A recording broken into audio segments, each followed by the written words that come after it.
क्या चीज मैं बताना चाह रही हूँ यहाँ पे, ठीक है। एक होता है cytoplasm. One second.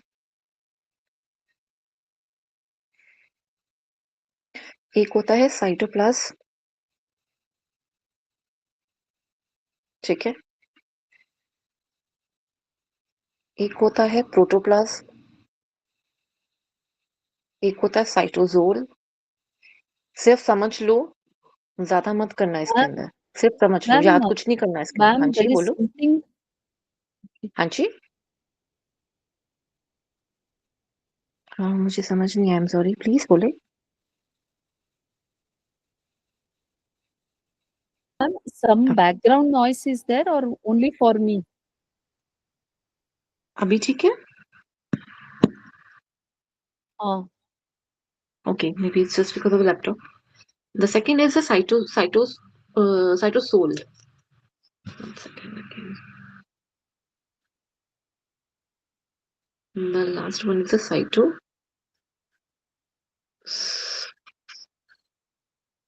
cytosol. Okay. और फिर आता है इसके अंदर हमारा site intra, inter and extra. अभी वो भी बता देती हूँ, ठीक है। साइटोप्लाज्म में क्या होता है, इसके अंदर ना हमारे सेल ऑर्गेनल्स भी सब कुछ इसके अंदर हमारे इंक्लूड होते हैं। क्या क्या चीजें होती है इसके अंदर? सेल ऑर्गेनल्स भी इसके अंदर इंक्लूड होते हैं। सेल, प्लीज मेरी हैंड राइटिंग के लिए sorry, and plus liquidy part, ठीक है। Liquid part. प्रोटोप्लाज्म का मतलब होता है पूरा। क्या मतलब होता है? पूरा, ठीक है। इसमें सारी चीजें आपकी इंक्लूड होंगी। ये मैं इसकी बात कर रही हूँ, सिर्फ इसकी, ठीक है। प्रोटोप्लाज्म में, साइटोप्लाज्म में क्या हो गया, न्यूक्लियस नहीं इंक्लूड होता, बस सेल ऑर्गेनल्स और लिक्विड पार्ट होता है इसके अंदर, ठीक है। फिर आता है हमारा इसके अंदर लास्ट में साइटोसोल। साइटोसोल क्या कहता है? इसमें न्यूक्लियस नहीं है, माइनस कर दीजिएगा न्यूक्लियस, ठीक है। Minus nucleus. Please explain in English too. हाँ जी Sukanya ji, I remember, don't worry, I will do. Okay, then cytosol. Cytosol में क्या कहते हैं? साइटोसोल कहता है सिर्फ और सिर्फ liquid part, liquid part, okay. अब यहाँ बातों को समझिए। There are three types of liquid or three types of the terms which are quite interrelated with each other, but we have to clear with the terms. Though these terms are not going to be covered in your exam, but these terms are generally usable or interchangeably used in your anatomy and physiology. So maybe you get confused, maybe because in the last class, one student got confused and I think he texted me. I think he. So there are three types of plasma there: cytoplasm, protoplasm. It's complete word, protoplasm. Then last is cytosol. Okay, in cytoplasm, the cell organelles like mitochondria, lysosome, and everything is covered. Then liquid part, and there is no nucleus. We are not counting nucleus in cytoplasm. Okay, the mitochondria, lysosome, endoplasmic reticulum, plus and the liquidy part. It covers in the cytoplasm. The term is given to that part. The term is as given to cytoplasm as cytoplasm. Okay. Now the protoplasm, it includes everything: cell organelles, liquid, and the nucleus. Everything is included in protoplasm. But last point, the cytosol. Cytosol only covers the liquid part. No cell organelles, no nucleus. Okay? Nothing. Only liquid part. Why am I explaining this? Because this explanation is leads to the clarification in or to understand more what is intercellular, intracellular, extracellular fluid and the matrix. Both. Because in tissue it is required to be understood. Okay. अब problem क्या आती है? Cytoplasm तो हमने कई बार पढ़ लिया कि मैम ठीक है साइटोप्लाज्म लिक्विड पार्ट होता है। नहीं, साइटोप्लाज्म सिर्फ लिक्विड पार्ट नहीं होता, उसके अंदर जो सेल ऑर्गेनल्स होते हैं प्लस लिक्विड जो होता है उसको कहते हैं हम साइटोप्लाज्म। न्यूक्लियस इंक्लूड नहीं होता, ये मैंने पहले भी कई बार रिपीट की थी बात, ठीक है। तो प्रोटोप्लाज्म में क्या है, प्रोटोप्लाज्म कहता है कि न्यूक्लियस भी ले आओ, ऑर्गेनल्स भी ले आओ और लिक्विड पार्ट भी ले आओ, सब कुछ मिला के मैं बोलूंगा प्रोटोप्लाज्म। अब न्यूक्लियस के अंदर का जो न्यूक्लियोप्लाज्म है उसको मिला के कहा जाता है हमारा प्रोटोप्लाज्म। क्या इतनी बात क्लियर हो रही है? फिर आता है साइटोसोल। साइटोसोल कहता है सिर्फ और सिर्फ liquid part, no organelles, no nucleus. क्या तीनों के बीच में डिफरेंस क्लियर हुआ?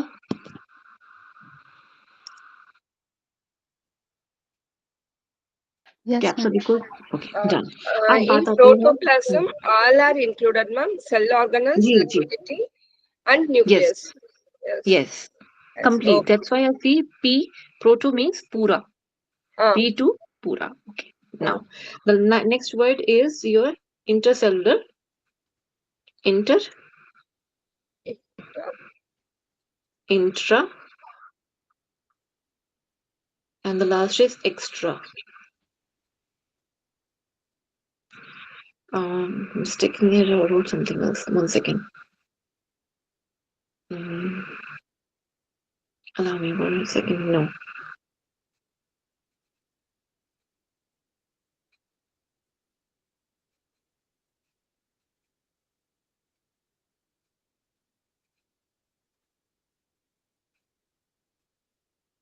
Inter and extra both are the same thing. Inter, sorry. What is happening? Sorry. Yeah. Inter,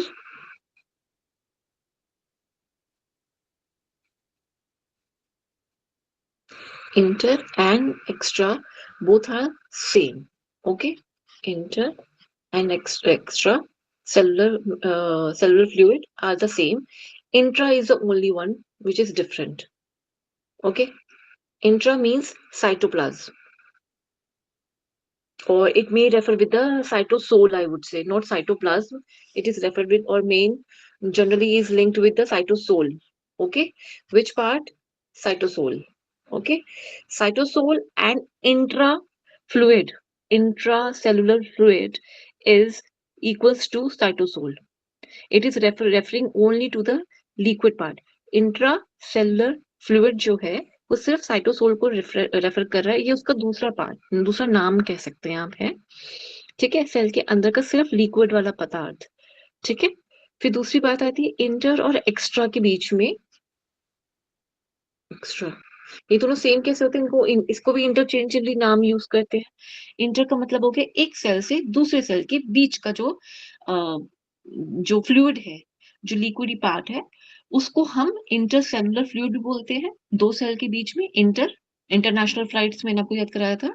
and then extra cellular fluid, जो एक्स्ट्रा का मतलब होता है जो सेल के बाहर है, ये सिक्रीट सेल खुद ही करता है, ठीक है। ये फ्लूइड सेल ही सिक्रीट करता है ताकि उसकी बाहर की जो परत है वो मॉइस्ट रहे, सूख ना जाए, प्लस वो टिश्यू बनाने में कामयाब बहुत काम करती है, ठीक है। अब ये जब हम टिश्यू चैप्टर पढ़ रहे थे ना, उसमें बार बार ये चीजें यूज हो रही थी। ओके, तो ये अब कंफ्यूज मत होना। आई रियली होप कि अब आप लोग कंफ्यूज नहीं होंगे यहाँ से, ठीक है। यहाँ पे फिर से देखिए आ गया एक्स्ट्रा सेलुलर मैट्रिक्स। मैट्रिक्स का सिंपल सा मीनिंग है, इसका कंफ्यूज मत हो जाइए।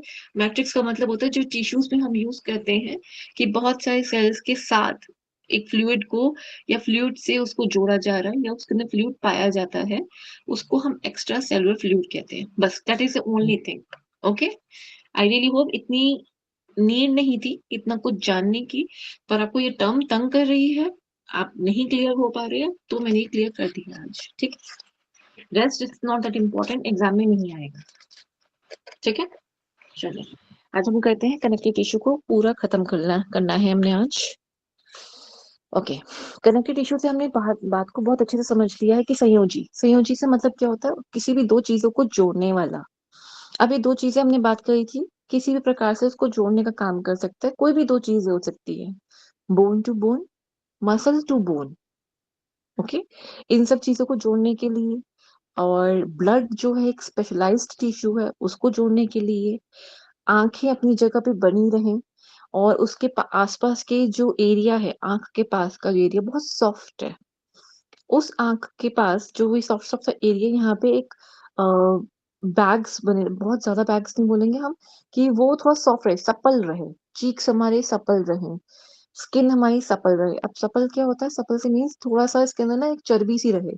अगर ये चर्बी नहीं होगी, सूखा सूखा सा बिल्कुल प्लेन, अगर हम हमारी स्किन होती, अगर उसमें वसा नहीं होगा, तो वो कुछ ऐसा होगा जैसे कि गिफ्ट पैक का लगा रखा है, या गिफ्ट पेपर जो होता है, हमने गिफ्ट जो एक बॉक्स है, गिफ्ट बॉक्स है, उसके ऊपर हम जब गिफ्ट पैकिंग कर देते हैं तो उसकी एक शेप ले लेता है ना, और बहुत ज्यादा अच्छे से शेप ले लेता है। जरा सा हमने उसको फाड़ने की कोशिश करी नहीं, कि वो फट जाएगा। A gift paper will easily tear off, right? बहुत इजीली हो जाता है।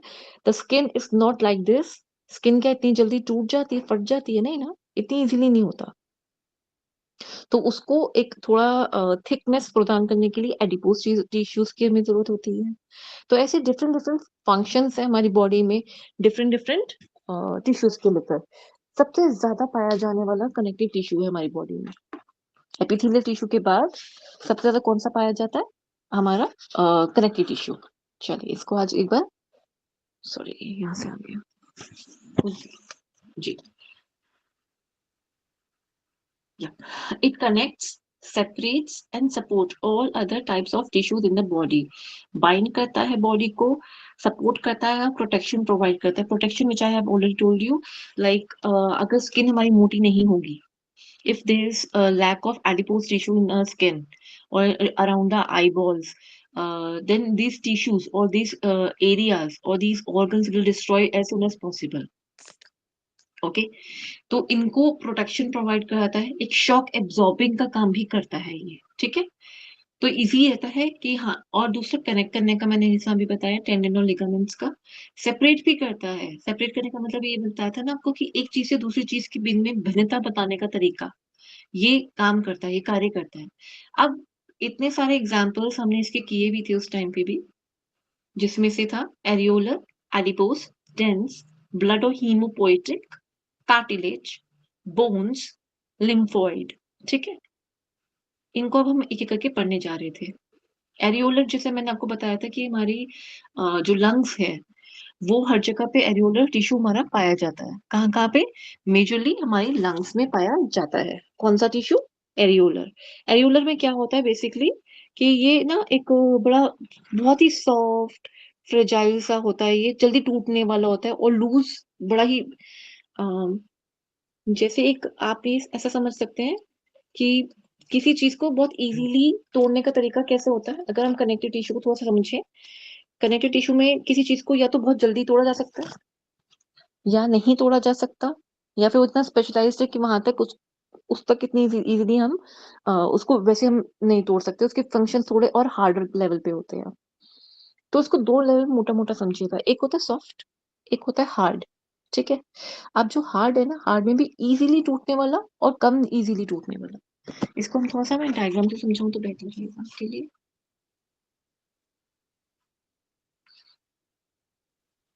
हम्म,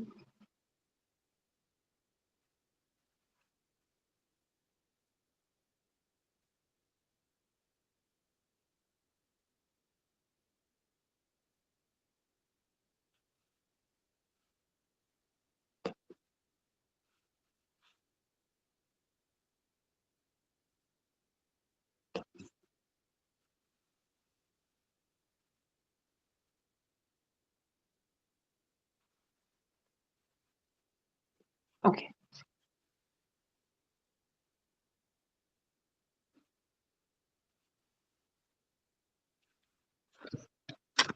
तो एक हमारा टाइप आ जाता है इसके अंदर कनेक्टिव टिश्यू का, यहाँ पर थोड़ा सा लूज, उसको सॉफ्ट कह सकते हैं, वैसे हम टेक्निकली उसको बोलते हैं सॉफ्ट, सॉरी लूज, ठीक है। और एक आ जाता है हमारा थोड़ा सा हार्ड, ठीक है, ये थोड़ा सा सॉफ्ट है, ठीक है। ये थोड़ा सा वीक होगा, सॉफ्ट, वीक से मतलब जल्दी टूट सकता है। और ये वाला जो होगा, इसके अंदर एक जो इजीली टूट सकता है, थोड़ा सा वीक होगा, और ये कम्प्लीटली हार्ड होगा, तोड़ना इतना आसान नहीं होगा, completely hard, not easily breakable, ठीक है। अब इस तरह के जो कनेक्टिव टिश्यूज जो होते हैं, ऐसे इसको याद, ऐसे याद करने का तरीका है ये, ठीक है। एक सेकंड, ये कि इस तरह से होते हैं ये, मेजर में अगर हम डिवाइड करने का प्रयास करें तो। तो अब व्हाइट कोलेजन, येलो इलास्टिन और रेटिकुलस में क्या, ये इसके अंदर का रेशा है, जिसमें जैसा रेशा होगा ना उसकी उतनी टूटने की और बिखरने की क्षमता ज्यादा हो जाती है, ठीक है। जैसे कि एल्यूलर में जो होता है ना वो वीक होता है सबसे ज्यादा, और पाया भी सबसे ज्यादा जाता है। कैसे पाया जाता है सबसे ज्यादा बॉडी के अंदर? जो एपिथेलियम टिश्यू हमने ऊपर पढ़ा था,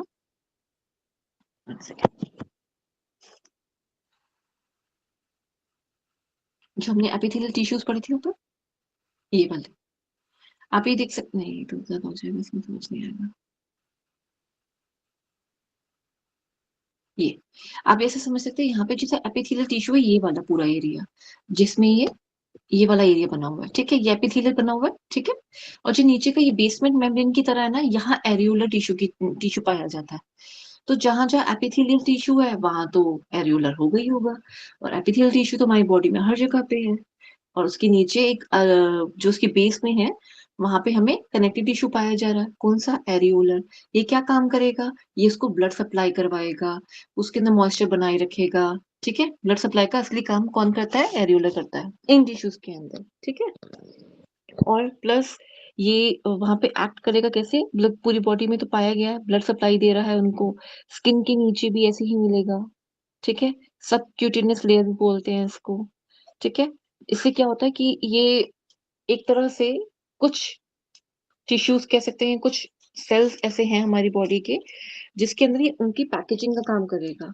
सेल, सॉरी, ऑर्गन्स, कैविटीज, इनके नीचे इनकी प्रोटेक्शन का काम करता है ये। तो हमारे नर्व सेल्स जो होते हैं, न्यूरॉन, उसके अंदर भी, ब्लड वेसल्स में भी, ऑर्गन्स में भी कौन सा पाया जा रहा है?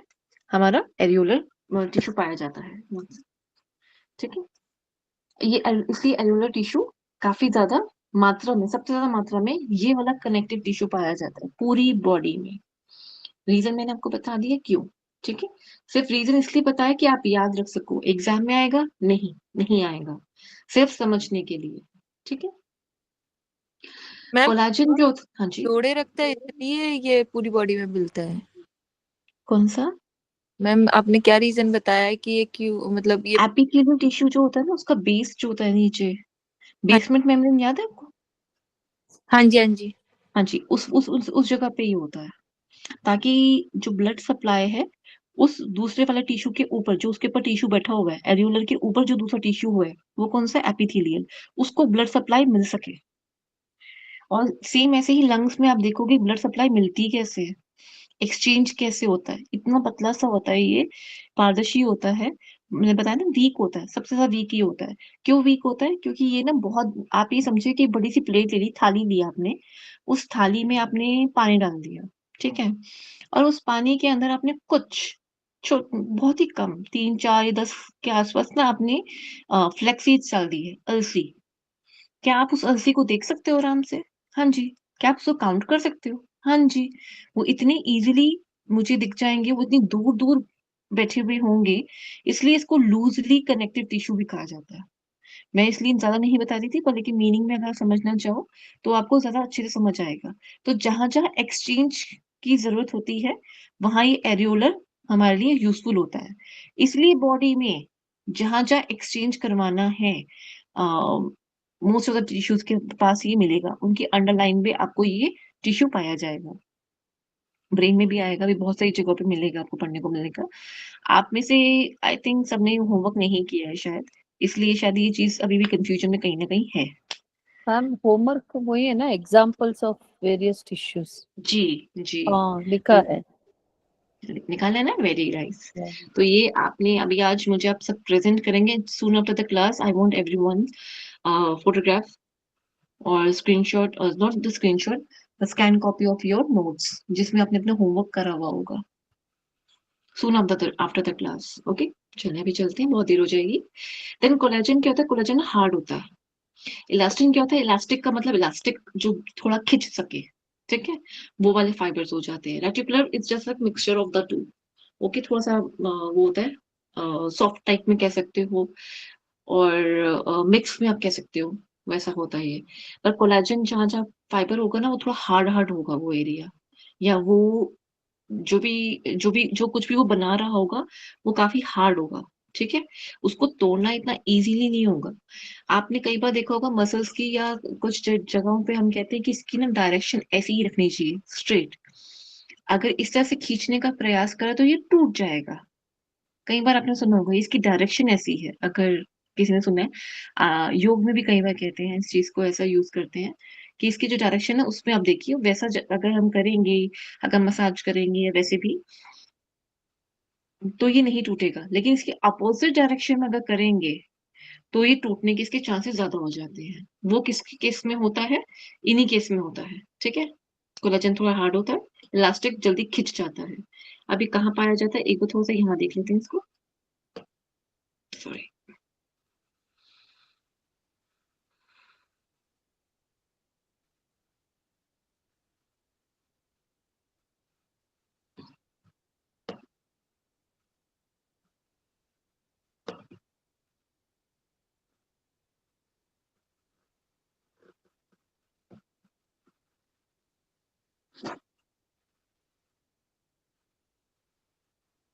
देखिए जैसे ये आर्म है, आर्म में दो बोन्स हमारी यहाँ है।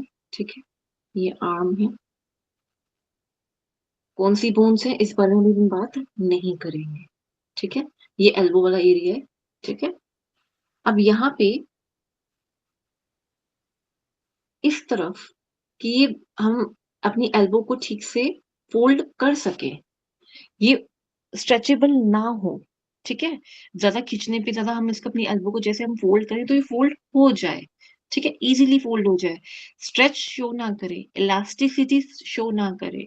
तो ये इजीली फोल्ड तब होगी जब ये कुछ ऐसे फाइबर से बनी हुई होगी या इस प्रकार के टिश्यू से बनी होगी जिसमें फ्लेक्सिबिलिटी कम हो। तो ये कोलेजन वाला एरिया आ जाता है। कौन से वाला आ जाता है? कोलेजन वाला एरिया आ जाता है। ठीक है, इसको हम कह सकते हैं कि ये नॉन इलास्टिक भी बोल सकते हैं। ठीक है, तो ये टेंडन वाला पार्ट आ जाता है। ठीक है, नॉन इलास्टिक टेंडन वाला पार्ट आ गया। ठीक है, और जो ये वाला एरिया आ जाता है यहाँ, इस वाले एरिया में क्या होता है हमारा, ये और ये। इस पे ना एक चीज में बताना भूल गई, 1 सेकेंड। ये वाला जो पार्ट है ना, ये मसल से कनेक्ट है, ये वाला मसल है यहाँ पर। ठीक है, ये मसल से कनेक्ट है, ये वाला एरिया। ठीक है, तो ये ब्लैक वाला जो हो गया ना, वो आपका मसल वाला पार्ट हो गया। मसल जो बोन वाला, उसने टेंडन को कनेक्ट करके रखा हुआ है, और ये नॉन इलास्टिक होता है। ठीक है, और जो जिससे हमारी एल्बो इजीली मुड़ रही है, खोल रहे हैं हम उसको, सीधा भी कर रहे हैं। तो यहाँ पे ब्लू वाला पार्ट जो है वो लिगामेंट को दर्शाता है। ठीक है, this part is your ligament. ठीक है, क्या यहाँ पे ये बात क्लियर हो रही है? आई रियली होप, क्योंकि मेरी ड्राइंग इतनी अच्छी नहीं है अभी और मुझे थोड़ी मुश्किल हो रहा है। ठीक है, ओके, अभी हम लिगामेंट और टेंडन के ऊपर थोड़ा सा और डिस्कशन कर लेंगे अभी। तो मैंने इलास्टिसिटी और नॉन इलास्टिसिटी के अंदर आपको क्लियर कर रही थी अभी। ठीक है, तो एडिपोज टिश्यू मैंने आपको बताया था कि एडिपोज टिश्यूज जो होते हैं, इसमें एडिपोसाइट्स होते हैं। वो एक ऐसे सेल हैं जो फैट को स्टोर करने का काम करते हैं। इनके ना वैक्यूल्स जैसे एक कटोरा सा होता है, उसके अंदर ये बहुत सारा अपना ना फैट जमा कर लेते हैं। क्यों? फैट बहुत अच्छा काम करता है, शॉक एब्जॉर्बर का काम करता है, कुशनिंग का काम करता है for bones and for the vital organs as well. तो ये वाला जो फैट का होता है, ये तो एक तो फंक्शनैलिटी में जो स्ट्रक्चर के अंदर काम आ रहा है। सेकंड फंक्शन क्या होता है, which is very very important, ये हमारी एनर्जी को देने का भी काम करता है। एनर्जी जो हमारी बॉडी में स्टोर होती है वो फैट सेल के अंदर, एडिपोज सेल के अंदर जाके भी स्टोर होती है। ठीक है, तो आपने देखा होगा कि बच्चे जब पैदा होते हैं, it is fully covered with the adipose tissue. The children or infants are majorly covered with adipose tissue. Why? Because their bones are still needs to be made up easily, and the bones are still not made up as they born. They are not fully grown up. Okay, the has not completely grown, or you'd say joined the bones. It will still require some time to join each other or it is divided into the different many parts. Okay, just give me a second.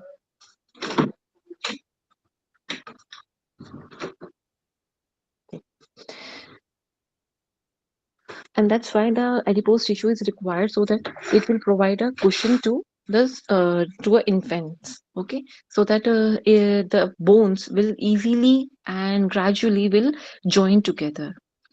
जो adipose tissue होता है, cushion का काम जैसे मैंने बताया बच्चों में होता है, तो बच्चों की पूरी बॉडी ना आपने देखा थोड़ी सी गुलगुली सी होती है, या कहें थोड़े गोलू मोलू से बच्चे इस वजह से होते हैं, ताकि वो कुशनिंग का काम कर सके। कुशनिंग का काम भी क्यों करे कि जो अंदर बोन्स हैं, जो बहुत सारे पार्ट्स के अंदर आई हुई है, एक ही बोन जब बच्चा पैदा होता है ना, तो एक ही बोन के कई सारे पार्ट्स होते हैं।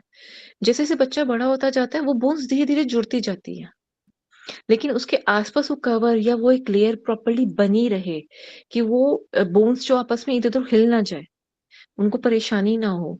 तभी हम बहुत डेलिकेसी के साथ बच्चे को हैंडल करते हैं, उठाना बिठाना। बिठाते तो खैर नहीं है इन्फेंट्स को, तो वो बहुत ध्यान से उनको हैंडल करना होता है, just because of this. Okay, secondly, ये adipose tissue with the passage of time धीरे धीरे कम होते जाते हैं। आपने देखा होगा कि यही एडिपोज टिश्यूज ओल्ड एज में कम होते हैं। They are less with the adipose, I mean the fat in their body, और वो आप देखेंगे उनकी स्किन बहुत सैग करने लग जाएगी, और उनकी इजीली आप उनकी बोन तक आप हाथ लगा सकते हो इजीली। आप सबने देखा होगा। And the fat is present generally in where in the cheeks, on the bumps, on the thighs, and on the breast of the women, especially the women's, and on the abdomen area. The lots of fat or lots of adipose tissue is present. Okay, this this tissue insulates the body, protects some organs, serves as a fuel or fuel storage, which is also known as energy. तो हमारी body में energy का काम, energy को store करने का काम कर रही है, ऑर्गन्स को प्रोटेक्ट करने का काम करती है, इंसुलेट करती है बॉडी को। इंसुलेट से मतलब क्या होता है, बहुत सारी एनर्जी से भी इंसुलेट करती है हमें, प्लस बहुत सारे आयंस के साथ हमारा जो इंसुलेशन का काम करती है वो यही करती है। इंसुलेट मतलब किसी भी चीज को इतनी जल्दी आर पार ना करवाने देना। ठीक है, फाउंड इन सब क्यूटेनियस टिश्यू। सब क्यूटेनियस टिश्यू क्या होते हैं, जो स्किन होती है ना, उसके नीचे की जो लेयर, उससे भी नीचे की एक लेयर होती है, तो आप थर्ड लेवल पे कह सकते हो ये लेयर होती है सब क्यूटेनियस। पेरिटोनियम, पेरिटोनियम कौन सी होती है, कोई बता सकता है पेरिटोनियम कौन सी होती है, अगर किसी ने भी पढ़ा हुआ है तो।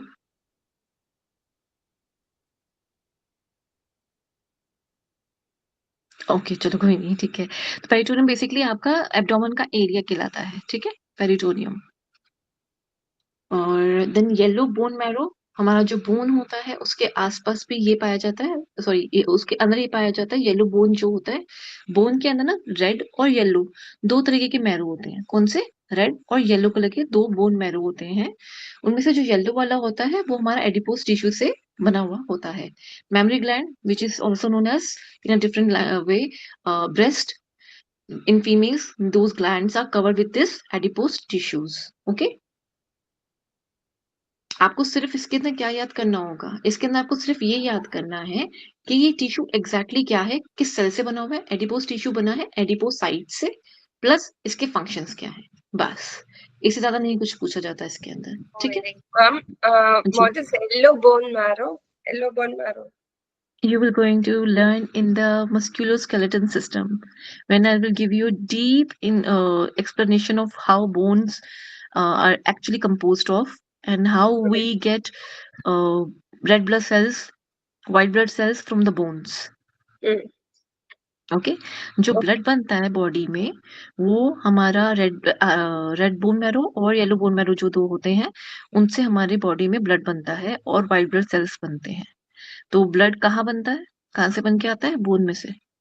ओके, क्या ये अभी क्लियर हो रहा है किसी को? ओके, क्लियर है। अभी भी और आएगा इन टिश्यूज को कि बोन्स की कौन सी टिश्यूज कैसे बनी हुई होती है, वो भी आएगा, don't worry. Dense connective tissue, dense means वही घना घना, मैंने बताया था ना, घना घना होता है। घना घना क्या, इसमें भी दो तरीके के होते हैं घने घने में भी। एक होता है रेगुलर इंटरवल्स के अंदर सेल का सीक्वेंस जो है सेल का, वो बड़ा अच्छे तरीके से है। स्ट्रेट लाइन तो मतलब स्ट्रेट लाइन, हॉरिजॉन्टल तो मतलब हॉरिजॉन्टल, इस तरह से वो पूरी एक सेटिंग जो है सेल्स की बड़ी ही रेगुलर वे में बनी हुई है, बड़े ही सीक्वेंस में, बड़े सलीके से सजाया गया है। लेकिन वही जो दूसरे वाला आता है डेंस के अंदर, एक होता है बड़ा इरेगुलर सा, कभी तिरछा जा रहा है, कभी सीधा जा रहा है, कभी लेटे हुए में जा रहा है, horizontal, vertical, and then in the inverted poster, inverted wedge में जा रहा है। तो इसमें क्या फायदा क्या होता है डेंस वालों में, दो तरीके की, जैसा मैंने आपको बताया। तो फायदा ये रहता है इसके अंदर, और ये ना इसके अंदर आता है डेंस वाला जो मैं आपको क्लियर कर रही थी ना। मैंने हटा दिया, चलिए कोई नहीं। तो जो इसमें आता है हमारा, तो ये वाला जो रेगुलर वाला होगा ना, वो थोड़ा कम स्ट्रॉन्ग होगा, ठीक है। लेकिन जो इरेगुलर वाला होगा ना, वो बहुत स्ट्रॉन्ग होगा, ठीक है। वो जनरली बोन्स को बनाता है। अब इन्होंने तो पूरा क्लियरली एक अलग तरीके से डिफाइन करा है, पर मैंने आपको दो तरीके से इसको डिफाइन करा भी यहाँ पर बताया है। तो दो तरीके की डेंस कनेक्टिव टिश्यू हो जाते हैं, एक जिसका पैटर्न बहुत सीक्वेंस में बड़े सलीके से सजाया हुआ है, और एक है जिसके अंदर बस सब कुछ डाल दिया, सब डाल दिया, सारे जो सेल्स थे बस डाल दिए, और मैट्रिक्स के अंदर, मतलब कि उस, मान लीजिए उस प्लेट के अंदर बस डाल दिए, बस वो अपने अपने अपने हिसाब से सब सेट हो गए हैं। कोई शेप नहीं है, कोई कोई पैटर्न नहीं है, कोई सीक्वेंस नहीं है, कुछ नहीं है, ठीक है। कोई ऊपर जा रहा है, कोई नीचे जा रहा है, कोई इधर से जा रहा है, कोई उधर से जा रहा है, तो वो कोई पैटर्न नहीं है। और ऐसे वाले जो टिश्यूज होते हैं ना, ये टूटते नहीं इतनी जल्दी से। क्यों? क्योंकि किसी भी पैटर्न में डले हुए हैं, मतलब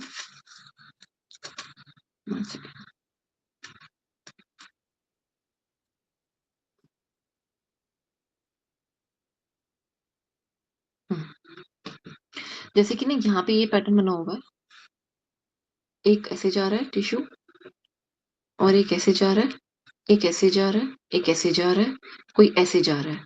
अब इसको ना किसी भी डायरेक्शन से खींच लो, ये टूटेगा ही नहीं।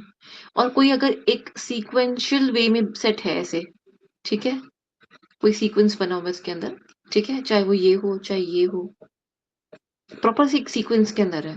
अगर मैं इसको ऐसे खींचूंगी ना, टूट जाएगा। इसको मैंने ऐसे खींचा तो ये टूट जाएगा, ऊपरी तौर पे, ऊपर ऊपरी वाले भाग में मैं इसको ऐसे कर खींचा तो ये टूट जाएगा, ऊपर वाले भाग में खींचा तो।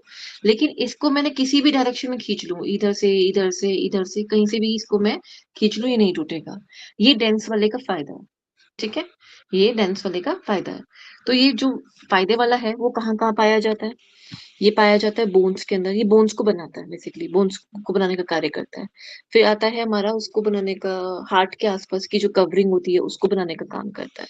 बेसिकली बोन्स को बनाने से आता है ये ना, उनके आसपास को कवर करता है, सो दैट कि वो जो चीज बन रही है, चाहे वो ऑर्गन जिसम बना हुआ है, जैसे बोन्स है, उसको कवर करके रखेगा ताकि बोन टूट ना जाए इजीली। अब बोन को अगर आपने टच करा, क्या वो दब जाएगी? नहीं, बिल्कुल नहीं दबती ना, हार्ड रहती है, just because of all this dense irregular tissue की, कनेक्टिव टिश्यू की वजह से, ठीक है। ओके, इसमें डेंस में क्या है, मोर फाइबर्स होते हैं और फ्यूअर सेल्स होते हैं। फाइबर बहुत सारा है, बहुत सारा फाइबर भरा हुआ है इसके अंदर, ठीक है, जिसकी वजह से ये बेसिकली ये ऐसा बन पाता है, ठीक है। अब फाइबर्स में हमने पढ़ा था ना, इलास्टिक फाइबर और नॉन इलास्टिक फाइबर, अभी पढ़ा था ना हमने, जो मैंने अब जिसकी वजह से मैंने आपको बताया कि आम कैसे ऊपर नीचे हो पाती है, वो इसी की वजह से ही होती है, ठीक है, इन फाइबर्स की वजह से ही, ठीक है, कोलेजन और इलास्टिक फाइबर की वजह से, ठीक है। कोलेजन होगा वो उसको हार्डनेस देगा, और जो इलास्टिक होगा वो उसको थोड़ी सॉफ्टनेस और लचीलापन देगा, ठीक है। इसलिए मोर फाइबर एंड फ्यूअर सेल्स होते हैं।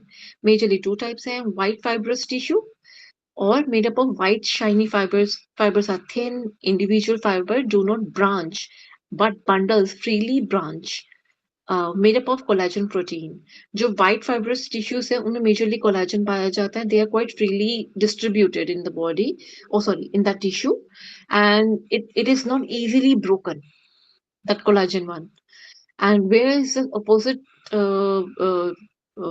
dense connective tissue is where the collagen is not present and the other one is quite elastic and easily distributed in our body, so that our body can do so many work or move and jump, and other functionalities are also being provided by the uh, dense connective tissue.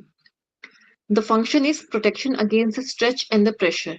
It provides the protection. Okay. जब white fibrous tissue से बनता है ना dense connective tissue के अंदर white fibrous tissue ज्यादा पाया गया, और मतलब कि कोलेजन ज्यादा पाया गया, कोलेजन एक प्रोटीन होता है, तो ये अगर ये ज्यादा पाया जा रहा है तो इसका मतलब ये है कि वो प्रेशर ज्यादा ना लगे, ज्यादा स्ट्रेच ना हो, उसको बचा के रखता है, उल्टा कार्य करता है, एक स्ट्रेच दे रहा है तो दूसरा स्ट्रेच से बचा रहा है, और ये इंपॉर्टेंट भी है। हर जगह पे स्ट्रेच इंपॉर्टेंट नहीं है।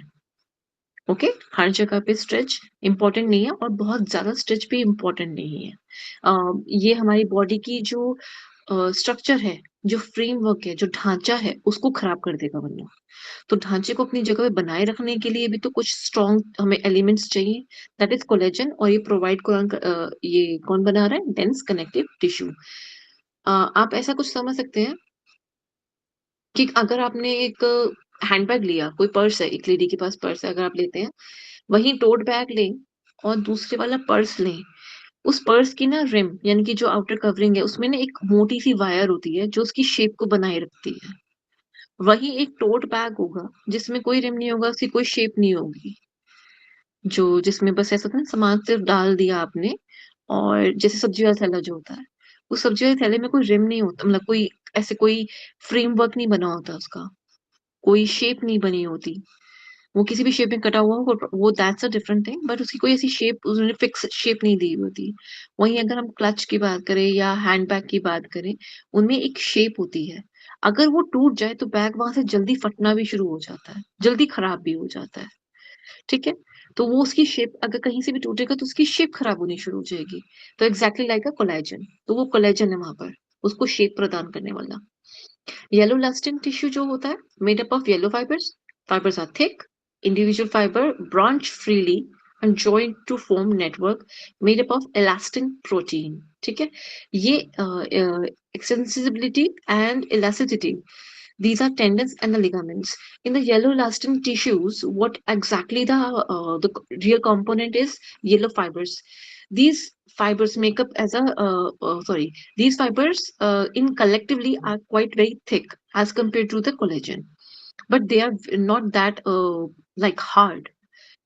These are pliable, okay, sorry, pliable, and these form a network which is quite stretchable and easily stretchable, and after a certain period of time you can increase its elasticity as well. Okay, just like in when you bend forward in the forward bending or in the Paschimottanasana, we use these elastic fibers as these connective tissues work over there. Okay, in any sort of asana, there are lots of areas where these connective tissues are found. Okay, these helps us to bend more and to contract more. Okay, the tendons and the ligaments are the prime most example of the yellow elastic tissue, dense connective tissue basically. Okay, which is in the hard but not that hard. Okay, hard but easily can be, this can be easily broken.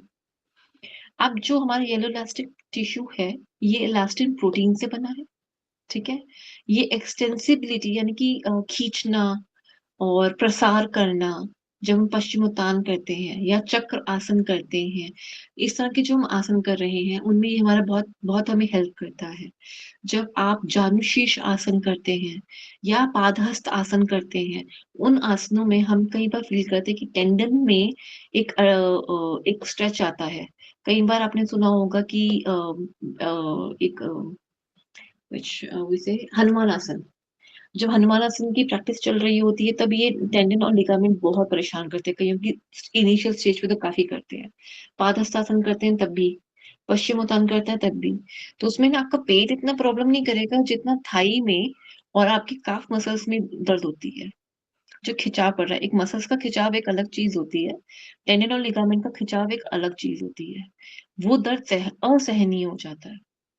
लेकिन एक time के बाद आप देखेंगे जैसे जैसे आप practice करते चले जा रहे हैं, ये टेंडन और लिगामेंट का एक स्ट्रेच जो है, इलास्टिसिटी है, वो अब और बढ़ गई है, पहले से ज्यादा बढ़ गई है। फर्स्ट डे में ही आप हनुमान आसन नहीं लगा पा रहे थे, फर्स्ट डे में ही आप पश्चिमोत्तान नहीं कर पाए थे, पादहस्तासन नहीं कर पाए थे, हेड टच नहीं होता था नीज से। लेकिन धीरे-धीरे आपने देखा कि मेरे टेंडन्स और लिगामेंट्स खुलते जा रहे हैं और अब उसके अंदर मैं ज़्यादा बेंड आगे की तरफ कर पा रही हूँ, ठीक है? मेरी बैलेंसिंग में और ज़्यादा मुझे डिफरेंस दिख रहा है। मेरे आसन अब ईज़िली लग पाते हैं।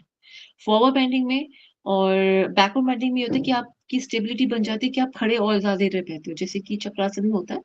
Otherwise the rest of the body doesn't require it, the tendons and the ligaments, पर आपके हाथ और पैर में ज़रूरत है ना। आपका वेट उस पे उठाया जा रहा है, हाथ पे और पैरों पे आपका आएगा, पूरा वेट आएगा मेजरली इन द हैंड्स और लेग्स में।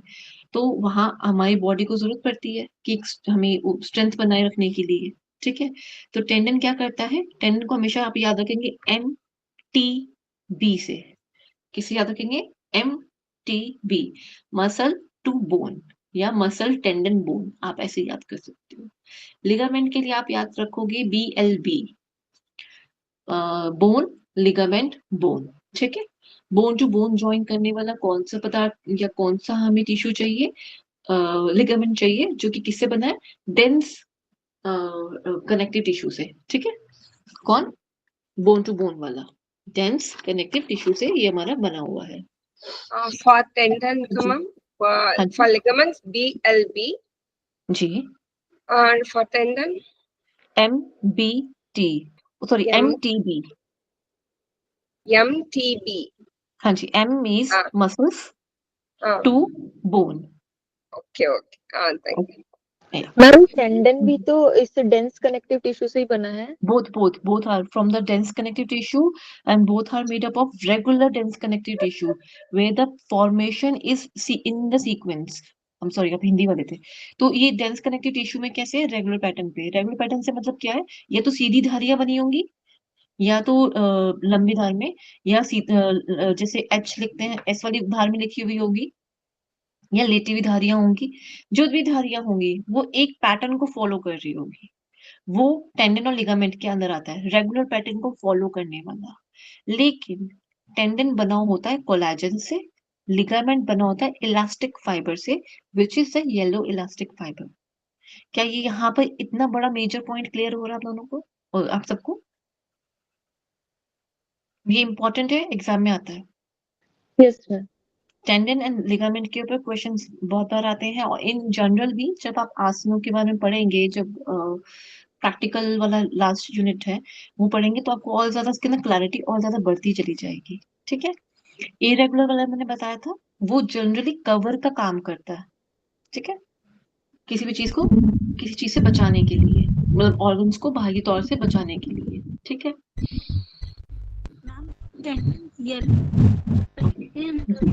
कोई कुछ पूछना चाह रहा है? I think Ankita ji. Yes ma'am. Ma'am ये टेंडेंस जी। होते हैं वो इलास्टिक फाइबर से बने होते हैं, एंड मैम एक बार प्लीज लिगामेंट्स थोड़ा जोर से बोलिए। मैम जी बोलिए। वो लो फाइबर से बने होते हैं। टेंडेंस किस फाइबर से बने होते हैं ये पूछ रहे हैं आप? Yes ma'am. टेंडन बने होते हैं नॉन इलास्टिक यानी कि कोलेजन से। Okay, and ma'am ligaments?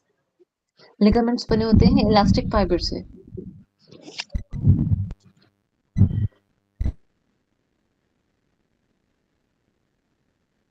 ऐसा नहीं कि फिर कोलेजन में कोई इलास्टिसिटी नहीं होती, होती है पर बहुत कम होती है, लेकिन लिगामेंट में बहुत ज्यादा होती है, बहुत ज्यादा होती है, ठीक है? तो ये आपको इजी भी रहेगा, आप एल्बो में, और कल आपका ये होमवर्क रहेगा कि टेंडन और लिगामेंट पाए कहाँ जाते हैं। लिखिए, write down your question, your homework, कि टेंडन और लिगामेंट बॉडी में कहाँ कहाँ पाए जाते हैं, ठीक है? उन ऑर्गन्स का नाम लिख के आना है, और उन बोन्स का भी नाम लिखना है कि किन किन बोन्स को वो ज्वाइन कर रहा है, किन किन मसल टू बोन को वो ज्वाइन कर रहा है, उसमें कितनी इलास्टिसिटी है और कितनी इलास्टिसिटी नहीं है, ठीक है? होमवर्क लिख लिया सभी ने? थैंक यू, चलिए। इसको आज हमने फटाफट से फिनिश करना है। ब्लड कनेक्टिव टिश्यू, ब्लड भी कनेक्टिव टिश्यू है पर एक स्पेशलाइज्ड फॉर्म है इसकी। किसकी? कनेक्टिव टिश्यू की एक स्पेशलाइज्ड फॉर्म है। कौन? ब्लड। क्यों? इसके अंदर जो हमारा मैट्रिक्स होता है ना ब्लड के अंदर, वो बड़ा फैला फैला सा होता है। इसमें ना फाइबर्स नहीं होते। किसमें फाइबर नहीं होते मैम? ब्लड के अंदर। ब्लड के अंदर फाइबर नहीं पाए जाते, बाकी सब में फाइबर पाए जाते हैं ना कनेक्टिव टिश्यू के अंदर, कि ताकि एक कनेक्टिविटी बनी रहे, उसके लिए फाइबर्स की जरूरत होती है। पर ब्लड एक ऐसा है, कनेक्टिव टिश्यू के अंदर तो आता है पर फाइबर्स नहीं होते। ठीक है, और ये थोड़ा लूजली भी पैक्ड होता है, तो इसका डिफरेंट डिफरेंट तरीके से इसको हम यूज करते हैं। एडिपोज को भी जनरली हम इसमें यूज कर लेते हैं स्पेशलाइज्ड, पर डोंट वरी वो आपके एग्जाम में नहीं आएगा। ये एक फ्लूइड कनेक्टिव टिश्यू है। ब्लड सेल्स होते हैं इसके अंदर, surrounded by the fluid matrix. I really hope fluid matrix सबको क्लियर हो चुका है, एक्स्ट्रा और इंट्रा और इंटरसेलुलर फ्लूइड के माध्यम से। ठीक है, कंपोजिशन ऑफ द ब्लड जो होता है ये मैं आपको तभी पढ़ाऊंगी जब हम सर्कुलेशन पढ़ेंगे। फिर भी छोटा सा इसका ब्रीफ यहाँ देख लीजिए। जो ब्लड होता है ना, उसमें ना हमारी कई चीजें इन्वॉल्व होती है। सिर्फ आरबीसी नहीं होता, उसमें एक प्लाज्मा नाम की भी चीज होती है और उसमें एक आरबीसी नाम की भी चीज होती है। हालांकि इसमें मैंने बहुत कम दिया है, पर मैं आपको इन डिटेल बताऊंगी। फिर डब्ल्यूबीसी भी कुछ होते हैं इसके अंदर, ब्लड के अंदर, और थोड़ी सी प्लेटलेट्स भी होती है इसके अंदर। तो और डब्ल्यूबीसी के अंदर फिर और डेप्थ में चले जाएं, जिसका जाने का दिल कर रहा है तो डब्ल्यूबीसी के टाइप्स होते हैं। तो कितने टाइप्स के, कौन कौन सा डब्ल्यूबीसी पाया जाता है ब्लड के अंदर?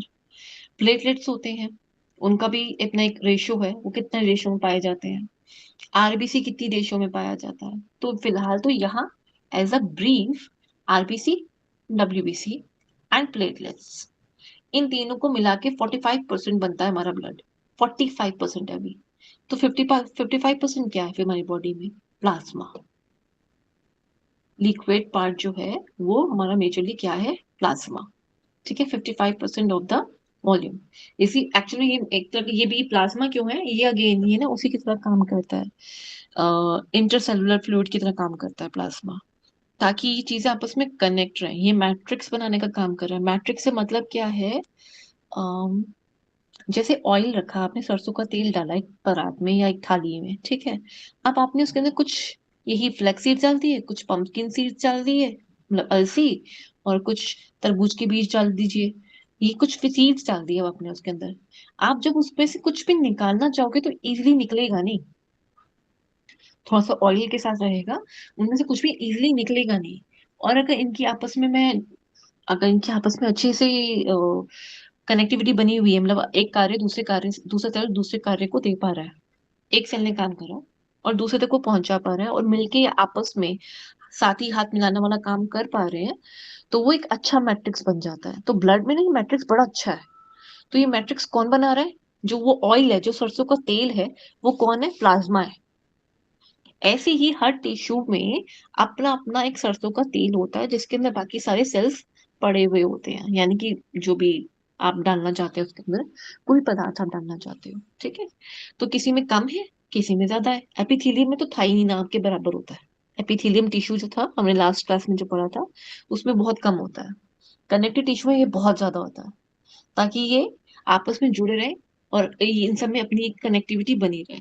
ठीक है, तो प्लाज्मा में, सॉरी, ब्लड में प्लाज्मा जो है, जो सरसों के तेल का काम कर रहा है, वो 55% है। उसके अंदर और सामान डाला हमने, थोड़े से आरबीसी छिड़क दिए, थोड़े से डब्ल्यूबीसी छिड़क दिए, और थोड़े से प्लेटलेट्स छिड़क दिए। ये 45% को भी बाद में तोड़ा जाता है, जब हम सर्कुलेटरी सिस्टम पढ़ेंगे तो ये 45 भी कैसे बना, इसका भी काउंट पढ़ना पड़ता है। वो आई थिंक एक बार एग्जाम में आया हुआ था, पर वाईसीबी और उसमें तो आता ही है।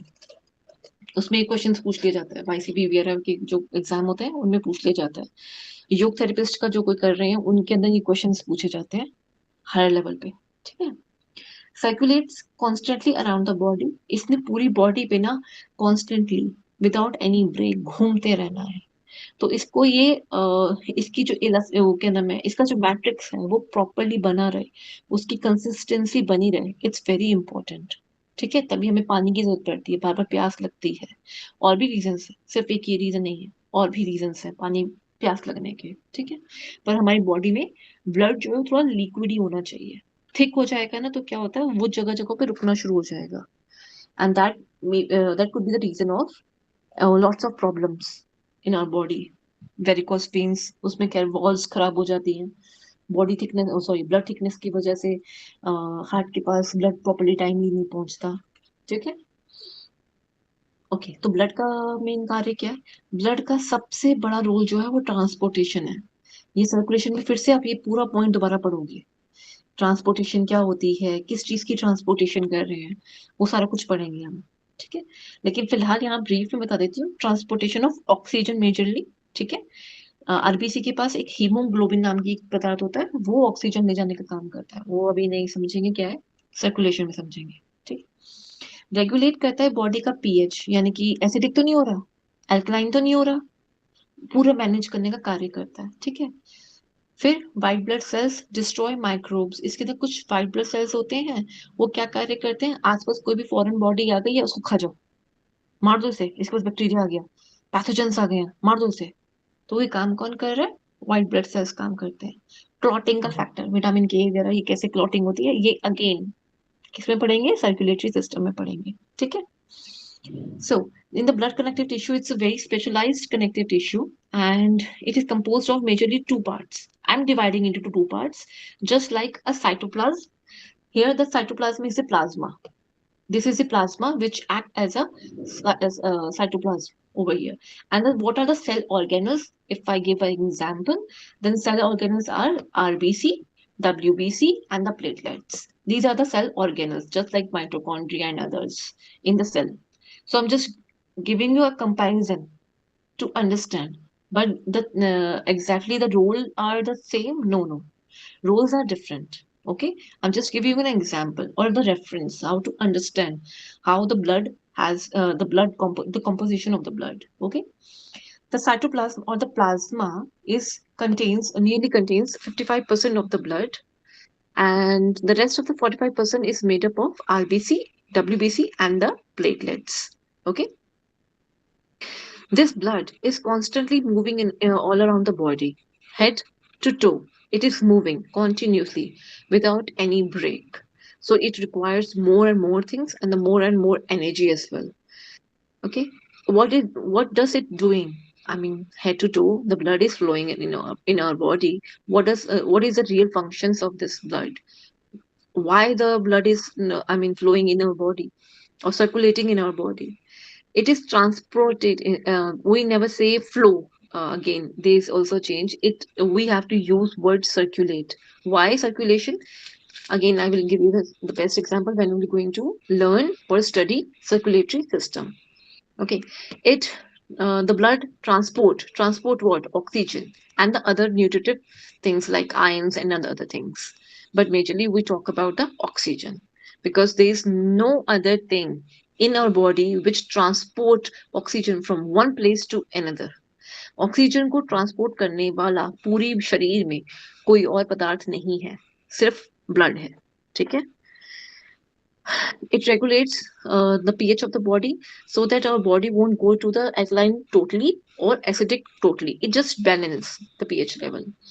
White blood cells always destroy the microbes. Microbes are like bacteria, pathogens, and the other things, parasites.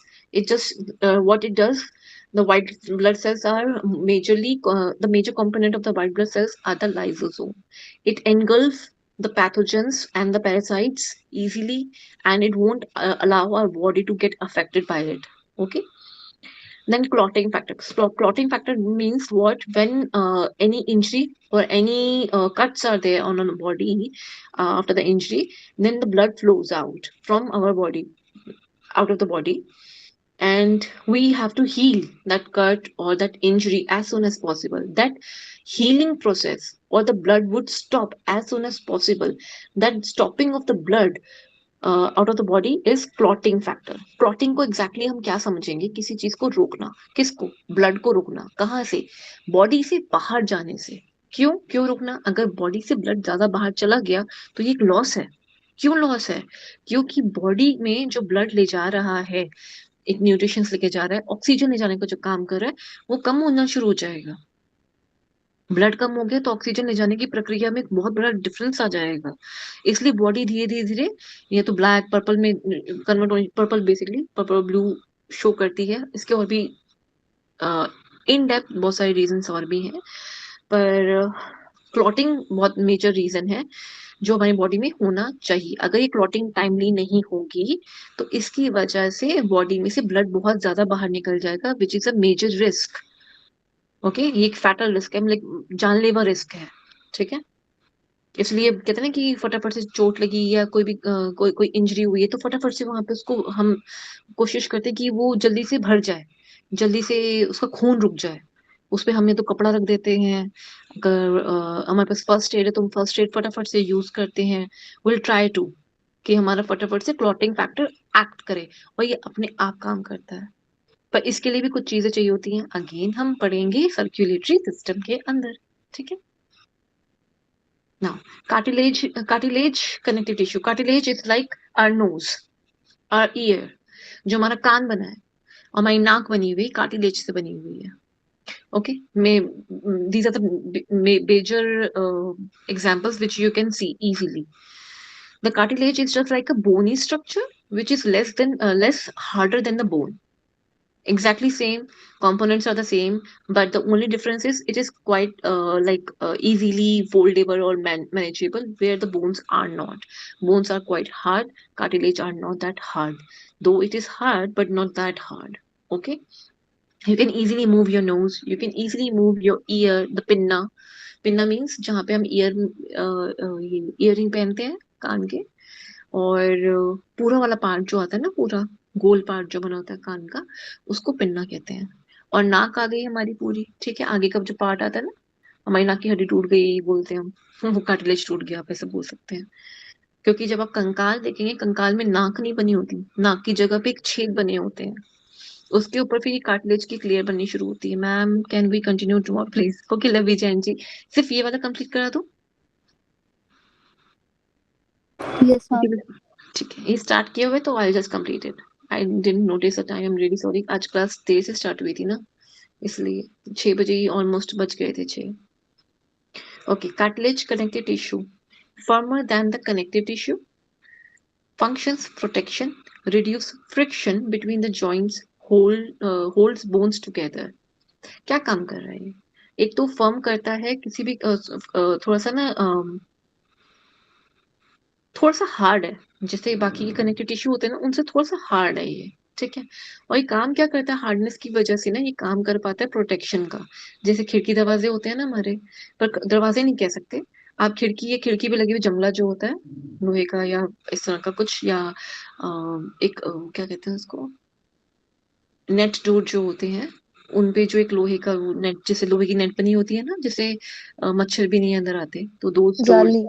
जाली, यस, उस वाली जाली का भी काम करता है, एक तरह से ऐसे काम करता है। हालांकि ये जालीदार नहीं होता, पर ये कुछ इस तरह से ही बना होता है। रिड्यूस करता है फ्रिक्शन को, फ्रिक्शन से मतलब कि घर्षण ना हो, दो चीजें आपस में घिसे नहीं।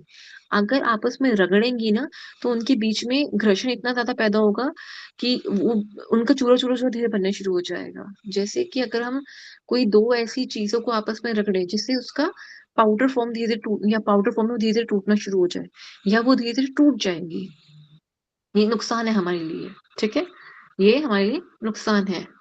फिर होल्ड द बोन्स टुगेदर, एक बोन को वो अपनी जगह पे बना रहे। जैसे कि अगर देखा जाए तो हमारी बॉडी में जो हमारा स्केलेटल सिस्टम है, दो भाग में बना होता है, डिटेल में पढ़ेंगे हम, पर वो दो भाग में बना होता है। एक भाग बिल्कुल सेंटर में है, और एक भाग आप देखेंगे वो जोड़ा गया है उसके साथ, जैसे कि हाथ, यानी कि आर्म्स पूरी कहेंगे, और लेग्स, ठीक है। अब ये लेग्स और ये जो आर्म्स का हमारा आता है, बोन्स आती हैं, इसको हमने सेंटर में जो पड़ा हुआ था हमारा बोन, यानी कि स्कल, रिब्स, ये सब कुछ जो थी, इनके साथ जोड़ने का कार्य करवाया। हालांकि इन जो ये सारी बोन्स भी हैं, ये भी आपस में जुड़ी हुई है, इनके बीच में भी जॉइंट है, वो हम पढ़ेंगे बाद में। पर इन बोन्स को अपनी अपनी जगह पे जोड़े रखने का, उनको अपनी जगह पे एक फ्रेमवर्क प्रोवाइड करा रहा है कि हाँ आप अपने फ्रेमवर्क से हटना मत। ये मैंने आपको पॉइंट दिया है, ये लाइन दी है, बेटा यहाँ से हटना नहीं, यहाँ यहीं खड़े रहना। तो आप पे किसी ने नजर रखी हुई है कि आप अपनी जगह से ना हिले, तो वो जो जिसने नजर रखी हुई है ना, वो कार्टिलेज है, ठीक है। कि आप कोई गलत कार्य या अपनी जगह को छोड़ के, या अपनी लाइन को छोड़ के, या अपनी सीट को छोड़ के ना जाए, तो वो जगह वहां बनी हुई है। वो सॉरी, वो जो देख रहा है, वो जो टीचर है या कोई भी, जो भी देख रहे हैं आपको वो कौन है, वो कार्टिलेज कनेक्टिव टिश्यू है, ठीक है। मेन 3 टाइप्स होते हैं, हेलाइन, फाइब्रोकार्टिलेज एंड इलास्टिक कार्टिलेज, ठीक है। 3 प्रकार के होते हैं। कौन कौन से? मोस्ट कॉमन होता है कार्टिलेज वाला हेलाइन का।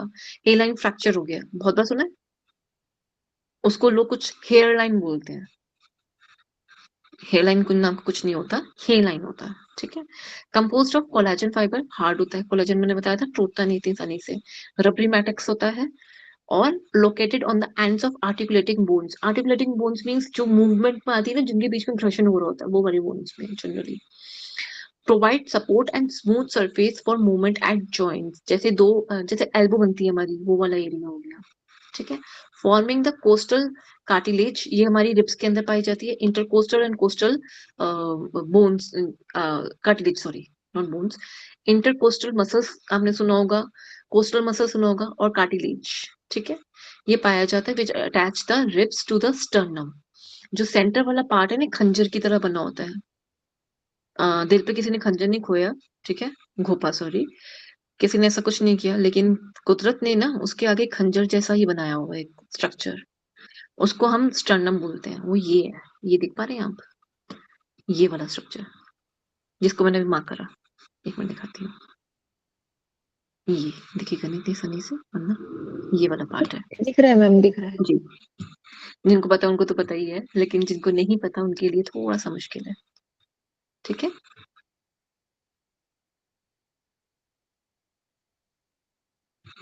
इसको कहते हैं, ठीक है। ये जो ब्लू वाला पार्ट है ना, ये कोस्टल मसल्स है, ठीक है। और ये जो पार्ट है, ये खंजर जैसा सा है, ठीक है।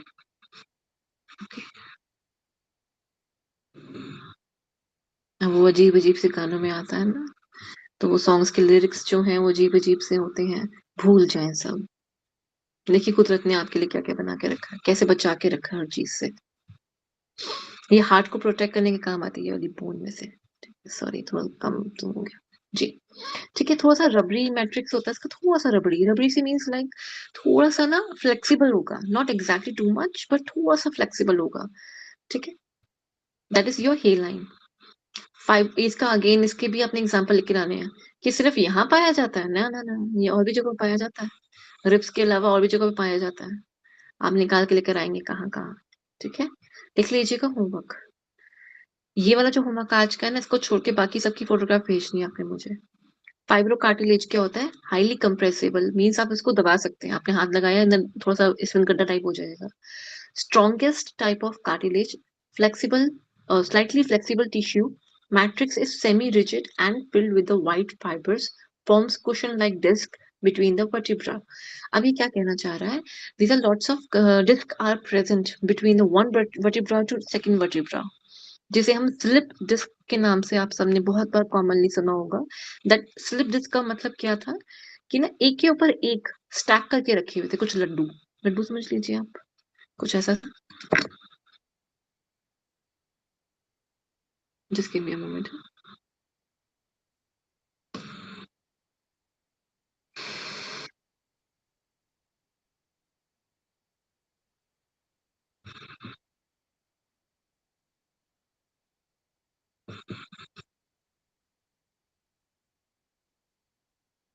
ये ना कुछ ऐसे बना हुआ है, ये एक वर्टिब्रा है, ठीक है, फिर दूसरी वर्टिब्रा आई, फिर तीसरी आई, ठीक है, सॉर्ट ऑफ कुछ ऐसे बनी हुई है, ठीक है। और इनके बीच में ना थोड़ी सी डिस्क टाइप की एक चीज स्ट्रक्चर बना हुआ है, ऐसे करके एक स्ट्रक्चर बना हुआ है ऐसे ऐसे करके, ठीक है। अभी ब्लैक वाला जो है ना, ये मेजरली आप वैसे ब्लैक वाला कोई स्ट्रक्चर कुछ ऐसा बना, उल्टे कर देती हूँ ज्यादा बेहतर रहेगा। आप ब्लैक वाले को कहिए कि ये वर्टिब्रा है, ठीक है, यानी कि वो बोनी स्ट्रक्चर, हड्डी से बना हुआ जो स्ट्रक्चर है वो हमारा वर्टिब्रा वो है, और ये कार्टिलेज का बना हुआ डिस्क है, कार्टिलेज का बना हुआ एक डिस्क है, ठीक है। इसे हम जैसे कार्टिलेजिनस डिस्क कहते हैं। ये वक्त के साथ धीरे धीरे छोटी भी हो जाती है, पतली भी, चपटी सी हो जाती है। कैसी हो जाती है? चपटी सी हो जाती है। ये कुछ इस प्रकार की हो जाएगी, ये होगी ऐसी गोल गोल सी, लेकिन वक्त के साथ ना ऐसी पतली सी हो जाती है। नहीं तो ना ये इस जगह से अपनी जगह से खिसक के ना बाहर आ जाती है, तो वो कुछ कुछ कैसे लगती है देखने में, वो कुछ कुछ ऐसी लगती है देखने में। ये वर्टिब्रा है, ठीक है, ये वर्टिब्रा बने हुए हैं। इसके बीच में ना स्लिप डिस्क के टाइम पे क्या होता है, मतलब वो बता रही हूँ। ठीक है, तो ये ना अपनी जगह से यहाँ से छूट कर ना यहाँ आ जाती है, इस तरफ, थोड़ी सी इस तरफ आ जाती है। पीछे से इसकी कनेक्टिविटी थोड़ी सी कम हो जाती है, जो कि अच्छा नहीं है। फिर ये दोनों आपस में मिल नहीं पाते ठीक से, और इनके बीच में एक बॉडी की जो एक फॉर्मेशन है वो टेढ़ी मेढ़ी सी होनी शुरू हो जाती है। तभी कहा जाता है कि स्लिप डिस्क के टाइम पे इतना लीनियंटली मत लो उसको, जितना आराम कर सकते हो उतना करो, and rest the things which has been advised और प्रिस्क्राइब्ड बाय द डॉक्टर, उसको सुनो। ठीक है, क्वेश्चन का काम कर रही है, ये हमें समझ आ गया। कौन? फाइब्रो कार्टिलेज कर रही है, ये भी क्लियर हो गया। इसका मैट्रिक्स कैसा होता है? सेमी रिजिड होता है। सेमी रिजिड का मतलब थोड़ा सा हार्ड होता है, पूरी तरह से हार्ड नहीं होता। ठीक है, इसका फंक्शन ही याद करना है, फाइब्रो कार्टिलेज कैसा होता है, और इसका जो एग्जाम्पल है कहाँ कहाँ पाया जाता है। देन इलास्टिक कार्टिलेज, ये जो होता है इसके अंदर इलास्टिक फाइबर्स होते हैं, मीन सबसे ज्यादा स्ट्रेच इसके अंदर पाया जाता है, और ये स्ट्रेंथ प्रोवाइड करता है और इलास्टिसिटी भी प्रोवाइड करता है। ये फ्लेक्सिबिलिटी देता है थोड़ी सी, लेकिन ज्यादा नहीं।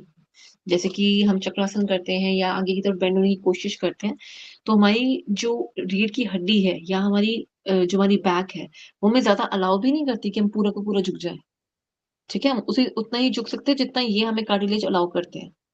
ठीक है, क्योंकि सबने जोड़ बना के रखा हुआ है ना आपस में, तो एकदम से पूरा इतना स्ट्रेच नहीं दे सकते। अगर ज्यादा स्ट्रेच देंगे या ज्यादा फ्लेक्सिबल हो जाएंगे तो मनकों के बीच में से हिलना डुलना शुरू हो जाएगा, और मनके फिर अपनी जगह पे नहीं रह पाएंगे। मनके क्या, जो वर्टिबल कॉलम्स हैं उनको मनके भी कहा जाता है, तो वो मनके आपस में एक जगह पे स्टैक नहीं हो पाएंगे। ठीक है, देन आता लास्ट इलास्टिक कार्टिलेज, जो मैंने बताया अभी कि फ्लेक्सिबल बहुत ज्यादा होता है, provides support and maintains the shape. जितने बॉडी में शेप देने का कार्य कर रही होती है ना, शेप से मीन्स किसी भी चीज को थोड़ा सा फ्लेक्सिबली उसको एक शेप में लेकर आना। जैसे हमारे इसमें हम एक और एग्जांपल दे सकते हो, लैरिंग्स को, वो बहुत अच्छा एग्जांपल है इसका। समटाइम्स लैरिंग्स में आप देखेंगे, लैरिंग्स को ना लो तो ज्यादा बेहतर रहेगा, कान को ले लीजिए। कान के बाहर का जो पिन्ना वाला पार्ट है, वो किससे बना है? इलास्टिक कार्टिलेज से बना हुआ है। इसमें हमें इतनी पेन नहीं होती है, लेकिन होती है।